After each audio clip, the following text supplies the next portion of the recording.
Okay. Right. At some point, we may. My intention is to stop recording at some point for the last few minutes, but okay. So, okay, here we go. Thanks for. Okay, here we are. Let's go. Let's dive in. So, I first want to bring you the Mishnah Avodah Zarah has a whole list of things that are prohibited in various degrees of prohibition. The Mishnah, so second chapter from second Avodah Zarah, Mishnah 3, Eirim Shel Goyim Asrim V'Yisrael Isur Hana'ah. These are things that are forbidden to eat. They also have an Isur Hana'ah. There's a benefit prohibition. It means you can't own them or feed them to your animal or sell them. They benefit, so a yayin, for example, V'Chomet Shel Goyim Shayad Mitchilat Yayin. So Yain Nesech, Gentile wine, as well as oh, please press. Thank you. 1 second. Sorry, the document was not. Okay, sorry about that. Let me. I will share the link again. Here we go. Here we go. Okay.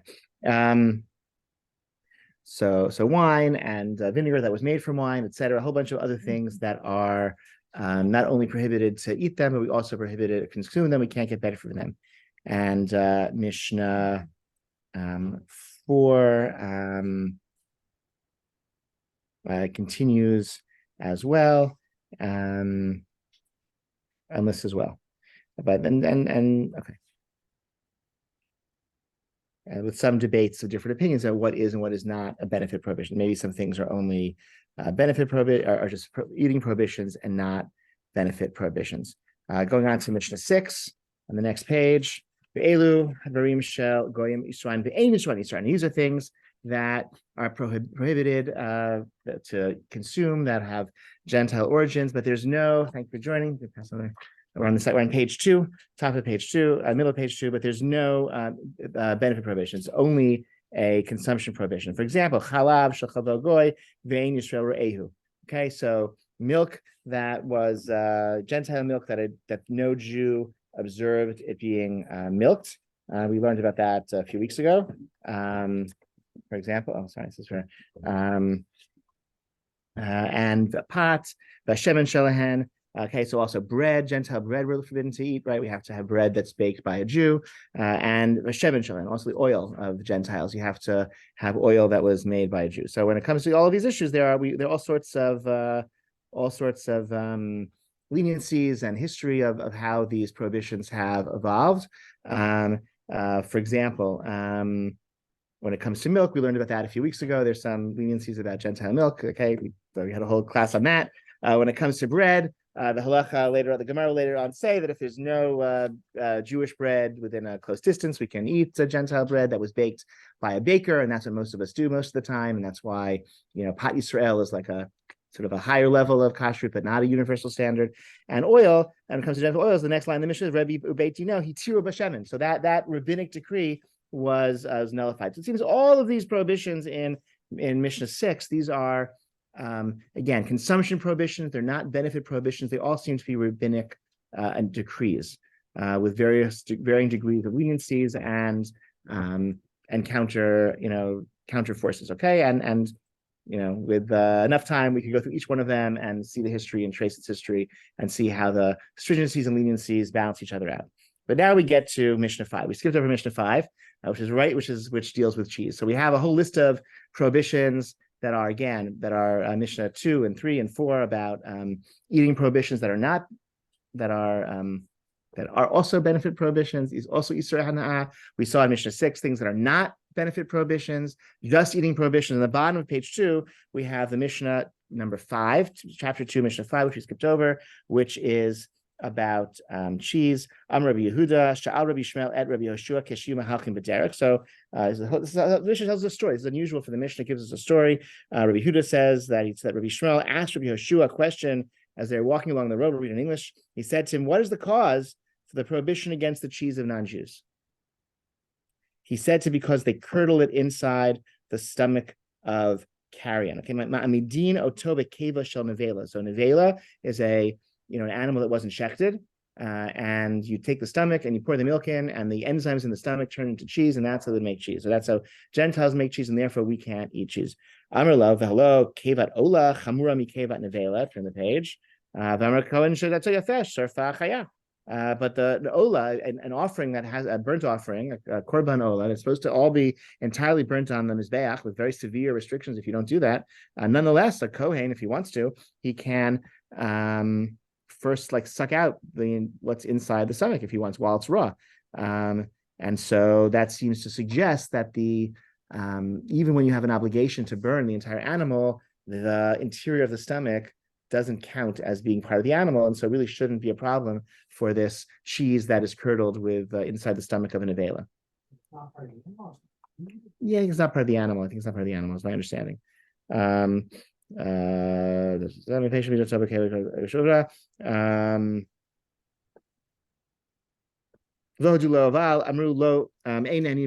say no, you can't do it, but it's still not meila. It's not actually the prohibition of benefiting from a korban if misappropriation meila of kudshim, of sacred foods if you do it. So that answer didn't work. So he gave him a different answer. Rabbi Shiur then retracted. Instead, said, "Okay, here's my second answer. No, they curdle it inside the stomachs of calves that are shechted for avodah zarah. So this is a much higher, again, a very high, severe prohibition of any benefit from pertaining to avodah zarah, idolatry. As that is a benefit prohibition. Good point. Good counter argument. If the problem is this cheese has the status of avodah zarah cheese, of idolatrous cheese, just thinking somebody should mark, someone could market avodah zarah cheese. It's anyway. But if it were avodah zarah cheese, then it wouldn't be in this middle category of rabbinic prohibition that we can't eat it, but we can have benefit from it. If it were avodah zarah cheese, it would also have a benefit prohibition. It would also be, and it would be at a higher degree. So then what happened? Then what Shmuel did, so he sued the devar acher. So classic rabbinic strategy, he changed the subject. Okay. Meaning Rabbi Shmuel, he gave two answers. They're both rejected. So he said, let's talk about something else. Amar lo, Yishmael achi, he'achata koreh kitovim dodayach miyayin or kitovim dodecha or dodayach, right? Is it the masculine or is the plural? Your love is greater for me than wine. Is that said in the masculine or is that said in the feminine in the first chapter of Shiur? And he said it actually is. He said to him, Amarlo ki tovim dodayach. Amarlo ein davar ken dodayach reiks sharei chavero melamed olav l'reich shmanecha tovim. Since the next verse is in the masculine, this must be in the masculine as well. So that's it, right? That's the end of the Mishnah. So the Mishnah tells us there is a prohibition against eating Gentile cheese. The Mishnah doesn't give us the answer of why. It's a rabbinic prohibition. We can't eat Gentile cheese. Two possible reasons are proposed. They're both rejected, and the Mishnah changes the subject. In this story, he changed. Let's talk about something else. Let's talk about this verse in Shiur. Sort of odd story, right? Okay, this is not common. It's not usual. That's where the Mishnah leaves things. Okay, the bottom of page 3, the Gemara picks up the story. Commenting on this Mishnaic story of where he, diverted him to another matter. He changed the subject. So what's the meaning of the word? So thy love is better than wine. For when Redeemi came from Eretz Yisrael, from Palestine, he explained it this way: Knesset Yisrael says to the Blessed One, Master of the universe, the words of your beloved ones are more pleasant to me than the wine of the Torah. Why do you ask me about this verse? Rav Shimon ben Pazi, some Rav Shimon bar Ami said he hinted at the beginning of this next page of this verse, let him kiss me with the kisses of his mouth, meaning Yishmael, my brother, press your lips onto each other and do not be too eager to ask for an answer, meaning like a kiss, you put your lips together to kiss, which means you can't talk while you're kissing. So he's saying, let's talk about kissing, meaning just stop this conversation. Why? This is a new ordinance, and you should not investigate too much. Gezerah, in the first line in the Hebrew, Gezerah chadashahi ve'ein mefach bekim ba. Okay, we don't want to investigate too much in the reasons and the explanations of this new decree. Just off the press that we have this prohibition. And so therefore we don't want to go into it too much. People will question. So then the Gemara says, fine. So Rabbi, now that it's the Gemara is it's 300 years later. Now we can find out the real answer. So what do they say? So what is the reason for the law? The Gemara continues. We'll do it in English. Rabbi Shimon ben Pazi said the name of Rabbi Shua ben Levi, the probability that the cheese has been bitten by a snake. Okay, that was the issue. Okay, they were very concerned in the Talmud about snake bites into food, or snakes eating or drinking foods, and that would lead to a contamination of the food. Very, very serious, I don't know, common fear in the Talmud. Okay, so is that like a health thing, or is that... you'll die if you eat. If a snake has been eating your cheese, it'll leave its venom in the cheese. That's dangerous. Okay, but then why not tell him the reason? If that's the case, tell the reason. So the answer is because of those reasons. When an ordinance is made in the West, in Eretz Yisrael, its reason is not revealed before a full year passes, lest there be someone who would disagree with the reason and would treat the ordinance lightly. So they had a practice.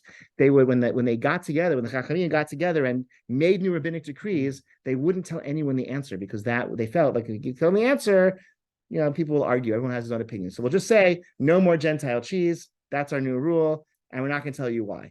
They get stuck in their ways and they don't want to change after a year. After a year, that's like, okay, then we can investigate more. Like everyone's already used to buying their, they forget what good cheese tastes like. They're used to their, whatever, their Miller's cheese, and they don't, they forget. Yeah. Is this notion of like, keeping these words quiet, is this reflected anywhere else, or is this like this whole discussion? I believe this is, I think this is the main source of this idea is discussed. I don't recall it being discussed elsewhere, but I don't have, the fact that I don't know something is not very good proof that it doesn't exist. But this is, yeah, okay.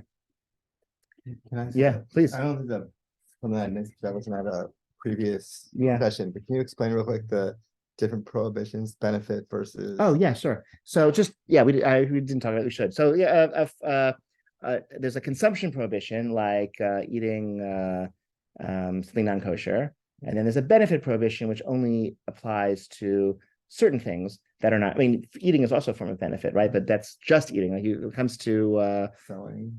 So benefit prohibition would also include selling it or other forms of benefit, like burning it for fuel would be a problem, or feeding it to your animal, or selling it, trading in it, right? So benefit prohibition is like that higher level. Right, so that's not a problem, right? Because you're not exactly right. Yeah, because chazer is not a benefit prohibit. You're allowed to traffic in pig meat, and you're allowed to feed it to your animals, and you're allowed to, right? Yeah. So is avodah zarah usually the deciding factor? Avodah zarah is one of the benefit prohibitions, not the only benefit. Another famous benefit prohibition is. No, I mean,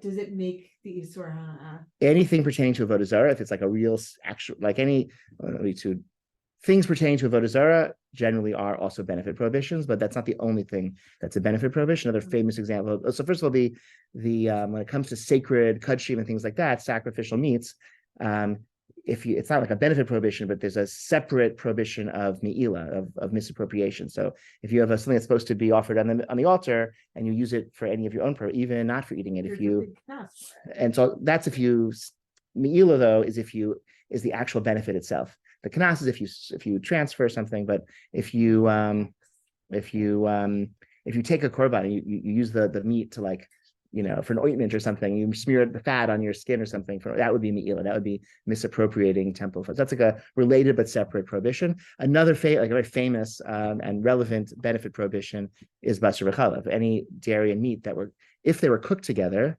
then it becomes a benefit prohibition, and so you can't sell it or feed it to your animal or anything. You can't own a tray. You can own a tray restaurant as long as you don't serve basar v'chalav. Yeah. But if basar v'chalav is only a problem when the meat was kosher also. I think nevela and chalav is also, I believe, is also, maybe not. Okay, so. Okay, but we can look it up. Okay. We can look it up. Yeah. Okay. I think nevela might be also basar v'chalav, but not tray. But that's easy enough to look up. But it would be a pro. Yeah. Okay. So.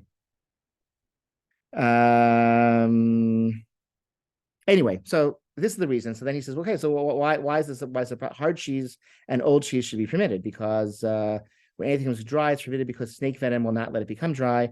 And if it's aged cheese, it should be fine since snake venom would prevent the cheese aging. So if the issue is snake venom, then that shouldn't be relevant for hard, old, nice, fine cheese, because if a snake has been eating it and putting its venom into it, that process would be interrupted. Rav Chanina says the reason for prohibiting the cheese is because it's impossible for it not to have particles of milk. So he said, no, the actual issue is the problem is not the cheese, it's the milk that's that, right? It's, we have a earlier prohibition against the milk, and so whatever droplets of milk are still inside the cheese, that would be the source. And Shmuel said no, it's because it's set in the skin of the rennet of an avela. Okay, let's read this. Mamidino tabe or kevat nevela. So the skin of the stomach of a nevela animal, like an animal that wasn't shechted, ha keva gufa shav. That means if it was done in not the skin of the stomach, but the stomach itself, would that be fine? Really?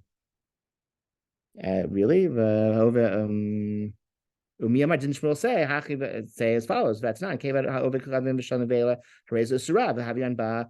Right? So didn't he say that the rennet of a Gentile's animal or of an avela, those are forbidden, that rennet, that keva? And when the question was asked, is then any animal of a Gentile indeed considered an avela? And Shmuel said, these are meant to be taken together. The rennet of an animal slaughtered by Gentiles, which is an avela, is also forbidden. And this is not a contradiction, for the former represents Rabbi Shiur's position before it was reversed, and the latter after it was reversed, and the Mishnah was left unchanged. There's different stages in the development. So continue moving on though. Rav Malkius, the name of Ada bar Ahava, cheese ridden because its surface is smeared with pig fat. So it's also like a particular concern at a particular time and place. And so they made this decree. Rav Hista said because it's curdled in vinegar. So vinegar we saw is a wine derivative. So if they use, okay. And Rav Nachman Bar Yitzchak said because it might be curdled with the sap of orla plants. So a totally other prohibition. Orla is trees in the first 3 years after they've been planted. The fruits are forbidden. That's also a pretty severe prohibition. They use those fruits for making the cheese. So I think the conclusion is also nobody, the Gemara doesn't seem to know, right? There are 6 different explanations offered. And so it's not all that different from what we saw in the Mishnah, is that we're clear that there's a prohibition against Gentile cheese, but we don't really have a firm understanding of why. So that's where things are. That's the Talmud has to say about cheese. So we're going to jump ahead to the Tosfot, which is on page 6. So the Tosfot,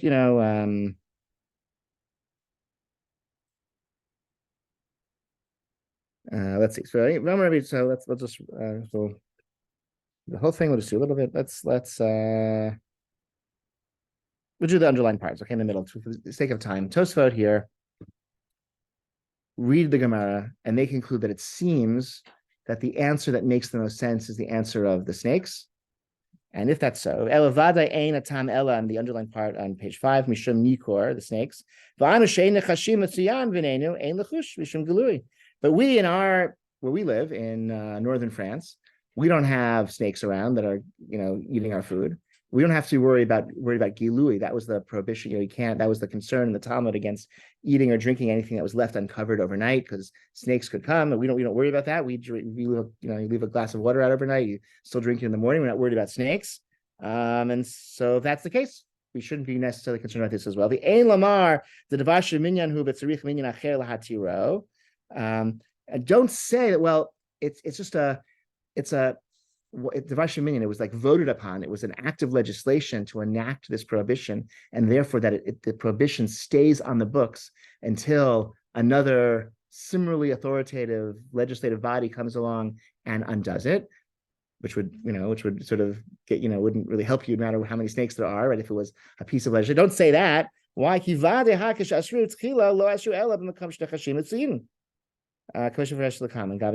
And don't certainly they took that into account when they made that initial legislation. So when they sat down, to legislate a prohibition against Gentile cheese because of snakes, there was subclause B, which was in locations, in Northern Europe where there are no snakes, this prohibition does not pertain.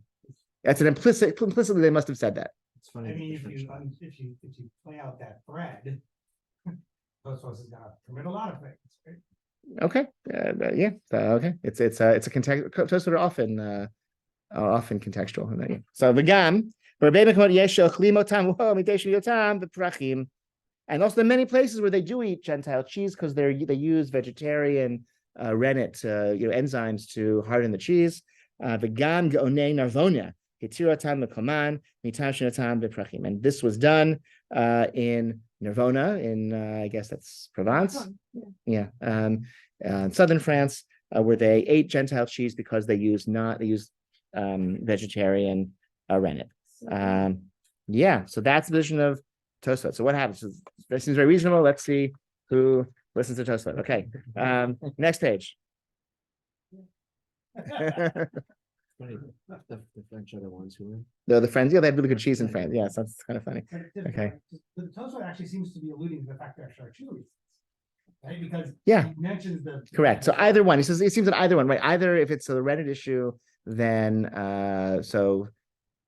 So snakes. I mean, snakes wouldn't really matter what they're made with. If they're worried about snakes, then that wouldn't matter what the ingredients are. You said you can't buy cheese from Gentiles because they're not sufficiently cautious about snake bites. And if it's the rennet, any of the rennet issues, then vegetarian rennet would be fine. Yeah. But snake bites aren't a kashrut issue. Snake bites are a poison issue. So you would imagine that the Goyim are worried about it also. Well, maybe they don't respect human life the same way we do. They don't have the sensitivity of Torah, so that would be yeah. Someone asked, "Is Tosfot distinguish between snakes or other animals that could get into uncovered food? Birds?" Yeah, no, I think snakes. Seems to be snakes. The snakes are venomous, and that was a real fear. I think so, Not just among Jews. not just among Jews. That's true, but apparently not sufficiently among Gentiles, at least in Greco-Roman Palestine. Like the Chachamim felt that they were living amongst. It's like you could imagine people who do things that seem a little bit dangerous based on like different cultural expectations or understandings of what. The Gentiles that were concerned ate kosher cheese. I'm sorry. The Gentiles that were concerned ate kosher Oh, cheese. right, exactly. The Gentiles were worried about snakes. They knew they could buy. Right. Right. Yeah. Look, your point is well taken. Like if this was you would imagine that there would somebody would notice this, by now, if there was like a rash of, that people have. I'm gonna go look this up in my new Oxford. Okay. Awesome. Okay. Oh, wow. Ooh, fancy. Okay, great. Please let us know what you find. Okay. Thanks. When Sarah was pregnant with her first child, we went to like a childbirth class at the hospital, and everyone went around the room and told whether they were having a boy or a girl and what its name was. What? And we were like, like we were like spitting and like, so, like it's very like, so just saying, there's sometimes there are people who live amongst us and they endanger the lives of their children, like with reckless things, like, right? Like naming their children before they're born, right? Like, no, I think we said we don't know, and we're not, I think, with a lot of other caveats, I think, so, We're about snakes. We don't want to talk about Okay. So thank you. I'm going to share the source sheet once more for those who joined recently. Okay, we're now Mishnah Torah. Mishnah Torah is the top of page 6. Okay, the staple is hiding a little bit. It's page 6. Okay, so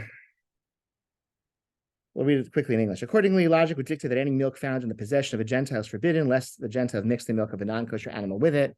And the cheese of the Gentiles should be permitted, for the milk of a non-kosher animal will not form cheese. All right, we talked about that. We talked about it a few weeks ago. Nevertheless, during the age of the sages of the Mishnah, they issued a decree against Gentile cheese and forbade it, lest they use the skin of the stomach of an animal they slaughtered, the Gentile slaughter, which is forbidden as an avela to cause it to solidify. If one would say the stomach skin is a very small entity when compared to the milk that it is used to solidify, why is it not nullified because of its insignificant size? No one said that, right? Good question, right? Generally, things are nullified in 60 times their volume because it is used as the catalyst to cause the cheese to curdle. It's a devar hama'amid. It causes this cheese to get hard and stand up. Since the catalyst causes it to curdle is forbidden, everything is forbidden, as will be explained.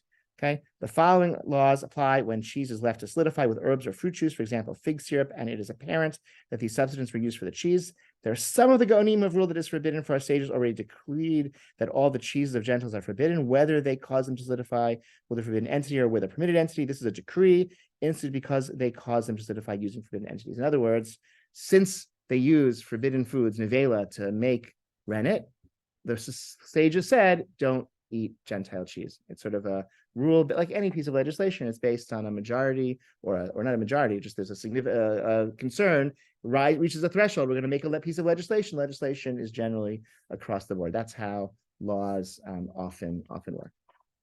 Okay, that's the Rambam. So the Rambam explains. Okay, and you'll see Shulchan Aruch, page 7.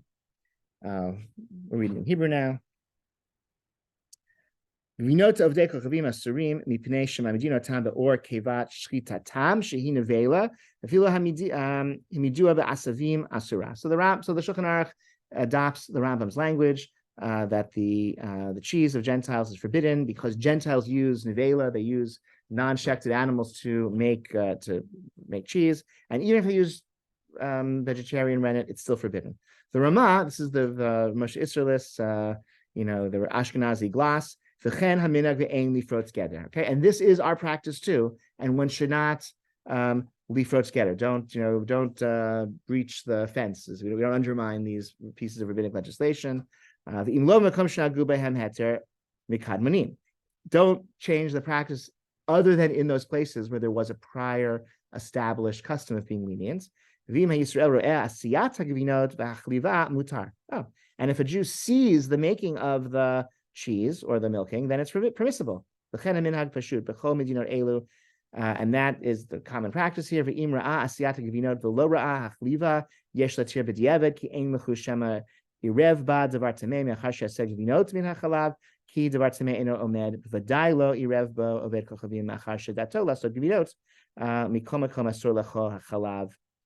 so if you don't see the source of the milk, it's sort of non-Chalav Yisrael milk, which you wouldn't be allowed to drink normally. If they make it into cheese, the cheese is permissible because once it turns into cheese, we know that it was from a kosher animal because non-kosher animals don't produce milk that can be made into cheese.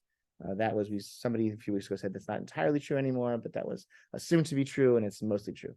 Okay. Yeah. So when they're talking about cheese, they're talking about, how do I say this? Not hard cheese, but not soft cheese. So like not cream cheese Correct. Yeah. So that's a good question. Like, what is the definition of cheese? The big kashrut agencies in America are lenient for cream cheese, farmer's cheese, anything spreadable and soft. Mozzarella, last 10 years, the whole mozzarella's that just exploded on the market. Yes, I've heard conflicting things about whether mozzarella is like saying it's not really cheap. We'll get to mozzarella. Okay, I've heard conflicting things about that, but certainly all the soft cheeses that you can get with an OU, like in every supermarket with mainstream brands, that's because they say it's not cheese. Cheese is something hard that you can cut with, yeah. So the way you translated it, you said if the Jew sees the making. Yeah. The translation here is it oversees. So there's a distinction there. Does the Jew have to oversee the making, or do they just have to? Does the random Jew just have to see it? What's the difference? If I'm walking by a creamery and I just see it, I don't know. One's a mashgiach and one's just a random Jew. I think just seeing is I don't know. It says, I mean, so the literal translation is sees it and not oversees. I guess if you see it by accident, that would be lucky you. Now the cheese is kosher. I don't know, right? Like that's no, but there's a good point. I think it says ro'eh, so we'll just leave it. That's what it says. So there's okay. Because in the translation they say oversee. Yep, good.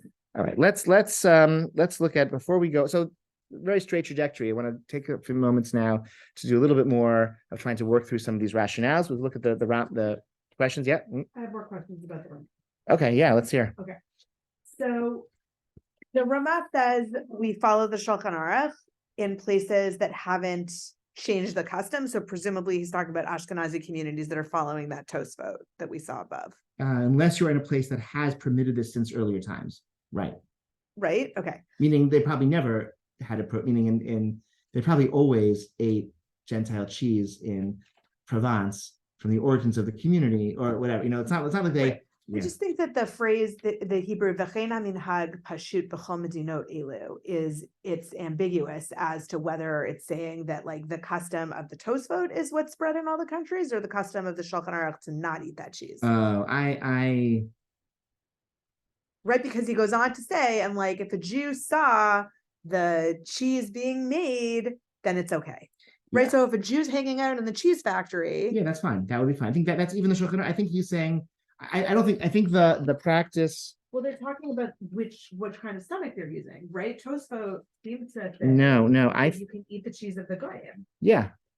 But it's not clear that is the Ramah. Thank you. I think the Ramah. Sorry, I don't. Thank you for drawing attention. I think he's saying that even according to the strict opinion of, we have the leniency of seeing, I think he would say applies even to Gentile cheese that they're using rennet animal rennet to make, From an Avela. perhaps from an Avela, would be permissible if a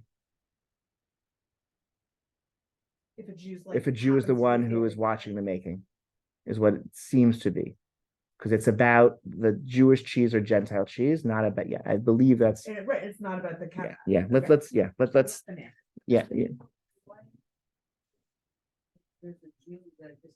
I think there's, yeah, I mean, I think that's all great questions. I think we're going to get to some of them soon. So let's look at, these are all good questions.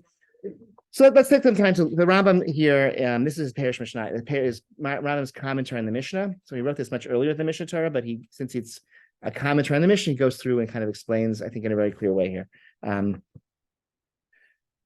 this does not exist in English. I'm sorry. Okay, so but we'll read it. Okay, I'll translate. Yodio sibat isurahu kirvato tagzera dilma at lezilzuleba. This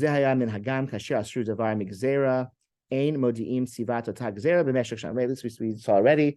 The practice, they would wait a year before they'd explain the reason for a new piece of legislation, lest people undermine it and mock it.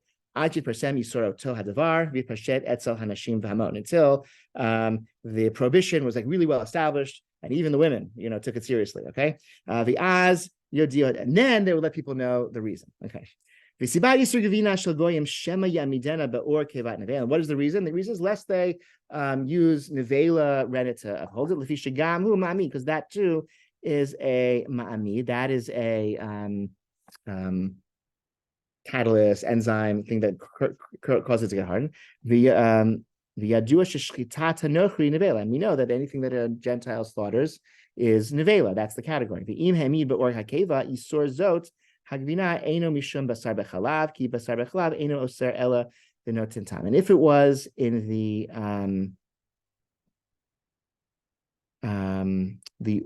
skin of a non-nevela animal, then it would not be a problem of basar bechalav, because basar bechalav is about the mingling of tastes, and so when the tastes mix, that makes basar bechalav prohibited. But there's no taste of the stomach enzymes. It's a chemical. So basar bechalav can never be a problem because there's no taste of meat mixing with a taste of milk. It's just a chemical mixing with the milk. Whereas nevela is a prohibition against eating this substance. And even you're putting a few little drops in, you can see the impact those few little drops have on what you put them into, and therefore you can't say it's nullified in 60 times its volume because it's apparent with the impact they've had. There's talking about it's nullified because it's 60. Yeah. But you can kind of see. So that'll be a problem. You can see, then that's a problem. Yeah. Anytime the impact is Visible. detectable is a good, yeah. So for example, if it's a spice, it might have impact even more than 60 times. And if it's something that a curdling agent, or you can see Measurement, it's the impact. So 160 is like an assumption that the taste won't be apparent, but if the taste is apparent, or if its impact is visible in other ways, then it would be even more than 1/60th. Fair? Yes. Okay. So just a minute, right? The first mission we read, it's referenced that you can eat Yeah. raw. Yeah. Stuff. Why is that? Why is the red not safe? Yeah, I don't know enough. He can. I mean, he's able to. He is. Right. So why is that not apply here? Right? If the Kohen can eat it, that's not a problem with the korban, then the rennet is not. Oh, I think that's I think it's like not part of. Yeah. So it's not. Oh, I see. Why is it even avela? Yeah. It's not food at all. Yeah. Good question. Yeah. It's not. So why would it be an avela? It's not food. If the Kohen can eat it, it's a good question. Well, is the Kohen really ever gonna eat it if he's not performing a ritual practice? No. It's a weird thing. Why is it in a, yeah. It's a good question. I should know the answer to the question. Okay, hold it for that. Yeah. Let's continue, but that's a good question. Okay. The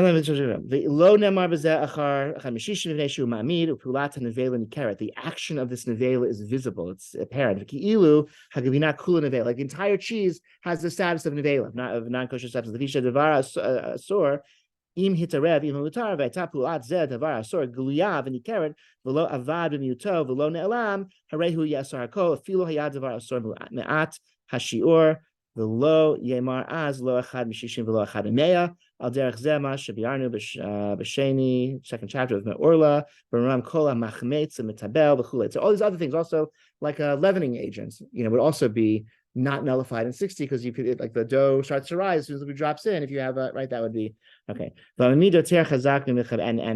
these enzymes are even stronger than something that causes than spices or things that leave a flavor, or something that causes leavening. So everything, as I said, everything follows this agent, this enzyme. However, here's your answer, okay? Eitan. The actual stomach of the nevela itself is permissible. The fisha he pirsha ba'ametz. It's mere, it's like a chemical. It's just a liquid. It's a mere liquid. It's not actual meat. It's not a food. It's a mere liquid. It's pirsha v'hapsola. It's like a substance. It's not actually part of the animal. It's like a chemical that's inside the stomach of the animal. So we can purchase Gentile stomachs and we can make cheese in those stomachs, or with using those enzymes to make them. And so if we see the Gentile making the cheese with his Gentile rennet, it's permissible as well, because we saw it, we're involved. What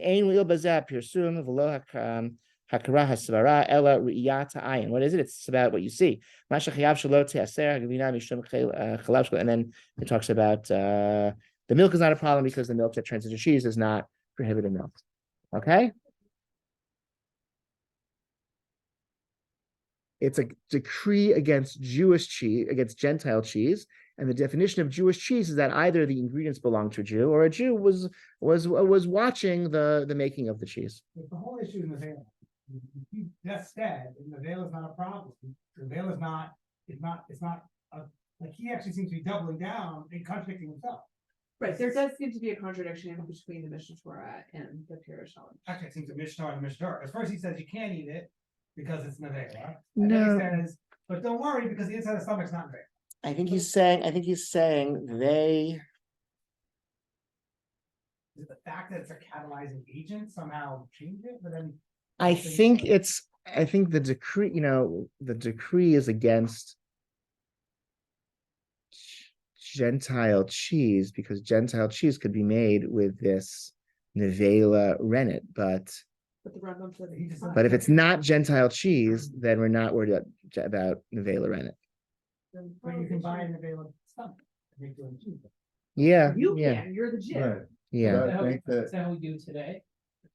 It's not how we do it today. It's not how we do it today. It's not how we do it today. It's not. Yeah, it's not how we do it today. I think almost all kosher cheese is from vegetarian rennet, except for, I think there's like one very fancy Parmesan that uses animal rennet, but it's a kosher. It's checked. Yeah. French cheeses and stuff. Yeah. It's very uncommon. It's actually uncommon to even kosher rennet is very uncommon now. It's mostly vegetarian rennet and kosher cheeses, and non-kosher cheeses too. Actually, it's just an enzyme. There's no. Now that we know about chemistry, we know like how these enzymes work. There's really no like commercial reason why you would use animal source rennet. I think vegetable source rennet. I think is mostly used. All right, let's see some more stories. The Barshner will skip for now. He just has he talks about another comment in the Mishnah when Rabbi Shmuel is talking about the verse in Shiur Shirim. He says, it's about how we love the words of the rabbinic decrees more even than the Torah prohibitions, which is actually kind of relevant to the topic of these rabbinic decrees about kashrut. So, all right, Aruch HaShulchan. Okay, we're jumping back to the early 20th century. Right? We don't really care what they're using to make their cheese because it's forbidden anyway. That's our position. As the Rambam says, Sheken haru miktzad ka'onim mipnei chashash hamada bedvar asur viluim b'chol medina medina bedvar heter gam ken asur mipnei shegvina asura mibinyan v'chol davar shvinyan nesar leolam afilu kishabatel atam. So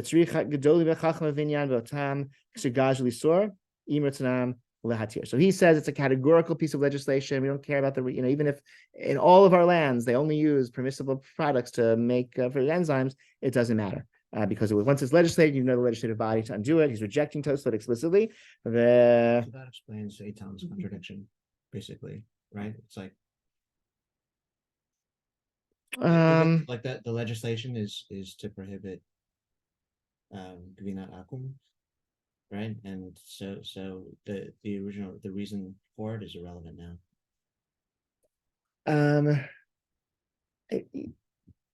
It might answer his question. I'm not sure it answers his question. I think the question is still a little because you wouldn't make a piece of legislation to be concerned about something that isn't a concern, right? That's a strange. No, but I think what Jeff's saying is that if the reason is irrelevant, Yes. then maybe it's the sakes. Yeah. Doesn't matter. Yeah. Like, and the North Sultan is well known to be pretty popular. Yeah. Back and said, I don't care what the last 500 years people have said about this. Yeah. Like, Yeah. It's prohibited. You're trying to back into a reason. Yeah. You're given like as if it's a vote, and you're trying to back into. Yeah. Okay. I want to see a few more things. Okay, these are good. So cheese is more strict than milk. The chalav isur hu mishum chalav tamei v'lo nigzara b'minyan l'sor stama. Okay, milk is a concern about non-kosher milk being mixed in with the kosher milk, but it wasn't a piece of legislation like stam it wasn't a categorical prohibition against Gentile milk. It was just a prohibition against Gentile milk in a situation where we're concerned about non-kosher milk being mixed in. And if that's not a concern, because in all of our lands, they only use cows for milk, whatever, the FDA looks into this, then it might not be about. That was a vote. They took a vote. It was a piece of legislation. And so nothing could be useful that would undo this. And as the earlier sages said, and therefore for us, even here in our lands where they use dried enzymes, it's like a powder or something. It's totally it's not in any way traceable back to being any animal derivative. As so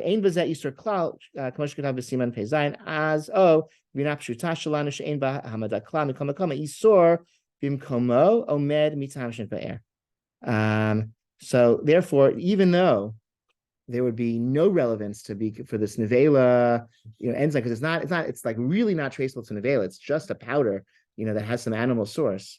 It's still prohibited because it's a categorical prohibition against Gentile cheese, and likewise even our simple cheese, which doesn't even get very hard. I don't know if he's talking about farmers' cheese here, or if he's talking about something something else, but it doesn't really get very hard. There's no enzymes per se, but it's still cheese. Categorical prohibition against cheese. Yeah. What if we redefine cheese as if we say that cheese is only cheese and subject to this assert when it's actually made from animal rennet, and everything else is not really cheese because it's not made from animal. Except vegetarian. That already goes back to the time of the Tosfot. You could say something like, I think an argument what you could make is like, cheese made in a factory doesn't count as made by a Gentile because it's made by machines. It's a factory. No human being touches it. Maybe that would be an argument you can make. You could say, American cheese doesn't count as cheese because it's a right. And microbial cheese is neither vegetable nor animal. I don't know what's like that's different from other of those. I don't. It's not from an actual, but it's also then not. Yeah. A kosher. Yeah. I think the argument is that would maybe be more interesting. Like, that's not cheese, like American cheese, it's cheese substance. It's not, I think the definitions of cheese that would then be subject to this decree, that would be like an interesting place to kind of to explore. Okay, see what the Shach says. This is also, I think the Shach will answer some questions that we raised, but we're going to look at the parts that are underlined. The Shach is a comment in the Shulchan Aruch. The Chenu b'Tshuvat Maimoni.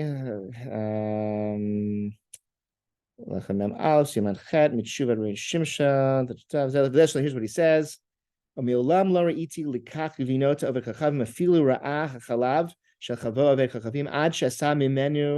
she'ein lachush lisor v'chulei ad kan l'shino v'chen hu b'tshuvat maram mirathenberg sim shaydav b'gvina she'amid over kachol mamad Yisrael debai liyavid Yisrael maaseh she'asim Yisrael hakeva letocha chalav v'imavech v'masim nearly af al pish Yisrael med al gabo afilu hakev ksher asura. So the Shach is saying an additional level. The Jew doesn't. It's not enough to watch. The Jew has to actually put the enzyme into the milk. I think that is what's done today. That's my understanding. I know somebody who did that. Like right, if you've done that, right? The Jew has to actually put it in. Right. What? In Nairobi, Ruth. Oh yeah, that's right. Oh yeah. That's right. Exactly. Is that right? Like just a few months ago, right? She's not the only person I know who did that, but that is right. She did that, right? So the Jew has to put it in, and it's not about seeing is it enough. The Jew has to, but that's the Shach says that here, and trace it back. And let's go back. The next, the end of the Shach, v'mashin pashet haminhag shalachin yuvinot meha shvagin. I don't know. Afvi shosinoton over the chachavim hainu mishum shnagu liskor habehemot. So why this particular Gentile made cheese? What would they do? They would sell the cows to Jews before they would make it. And that would be, then it's Jewish cheese. It's not Gentile cheese because the Jew owns the cows.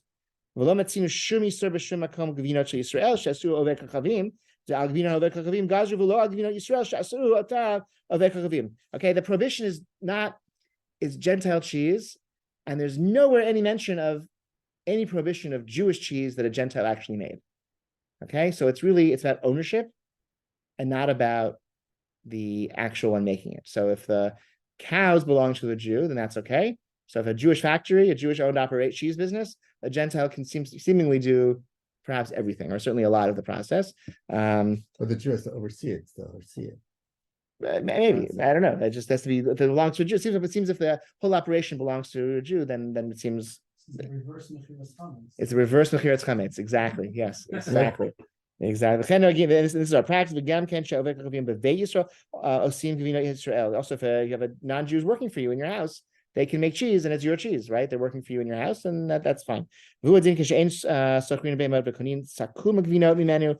even have to own the cows. You just have to buy, what do you call it? Like a share, like a future. Like you buy the the cheese that will be made, then it's your cheese, and then it's not a Gentile cheese. Yeah, because as the cheese comes to existence, it's Jewish cheese. So the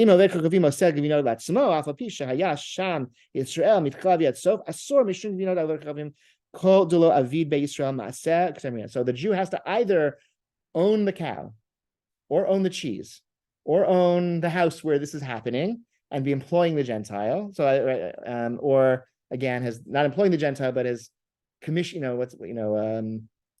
entered into agreement to purchase the cheese. That's all fine. But if the Gentile is the one owning the cheese and owning the operation, it's not enough for the Jew to be there. The Jew actually has to do something with his own hands, as to pour the thing. So that's the Shach. So that adds a few other contours to this conversation. I don't know if the kashrut agencies rely on the Shach. I thought it's a cool. Often we rely on the Shach. Very often we do. I don't know if this is what the policy of the kashrut agencies is. Famously, so the Veichik ate mass-produced Gentile cheese in the United States. He didn't discuss it with his. He thought it follows with a case of Halacha of a Marine can. He thought this was something that he could teach his students, but he didn't feel like it was appropriate to broadly promulgate this, lest it kind of undermine some sort of faith halachic system. But he, I think, felt that the understanding of the Tosafot was made a lot of sense, and that's how he understood the sugya, and based on that, he relied upon that. He may have also been, I'm not sure, it may have also been an element of like craft cheese isn't really cheese or something. That may have been a piece of it. I think from what I understand, it's really mostly based on the position of the Tosafot. I have one source discussing that a little bit. There's a little essay here that was in one of the OU's journals here about this question.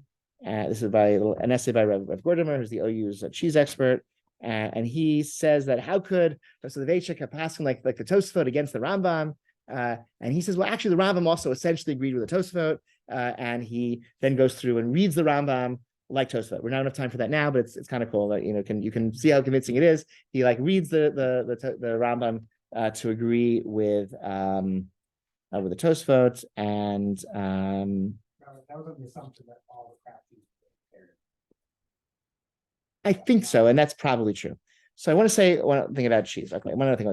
Then the essay, the last page is an English expert essay about how terrible the kashrut system is in Israel and how corrupt it is, and how much better the kashrut system is in America, because even though there's no government, in Israel, where the government sets up kashrut, you have a lot of absenteeism, you have a lot of corruption, you have no transparency about standards, and it's very easy to find kosher certified things, but the standard of kashrut is really can be quite low, and there's a lot of frustration in the system in terms of especially supervision of restaurants. Okay, because they're paid. The whole way you can read you can read Timothy Leighton is an anthropologist who studied kashrut, and you can read what he has to say. In America, the government obviously does not no longer directly supervises. New York State had a kashrut inspector. I think that was finally declared unconstitutional.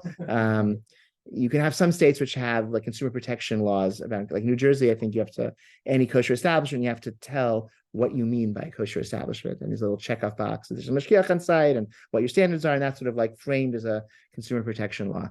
In any event, in the United States, despite this sort of total freedom to anyone can declare anything kosher, you generally have, especially on the major hashgachot, sort of coalescing around standards that are actually quite high, and so the agencies compete with each other for the customer service they provide, the businesses that they supervise, and they compete for the trust of the community by high standards and some degree of transparency around standards, and they all cooperate with each other around coalescing around high standards because they all need to rely on each other, right? Because for ingredients, like you can't, if I'm the Kaf K and I supervise a bakery, my ingredients all have OUs and Circle Ks, and you have to have that kind of mutual recognition among the major agencies. And they have this organization where they coordinate and shito.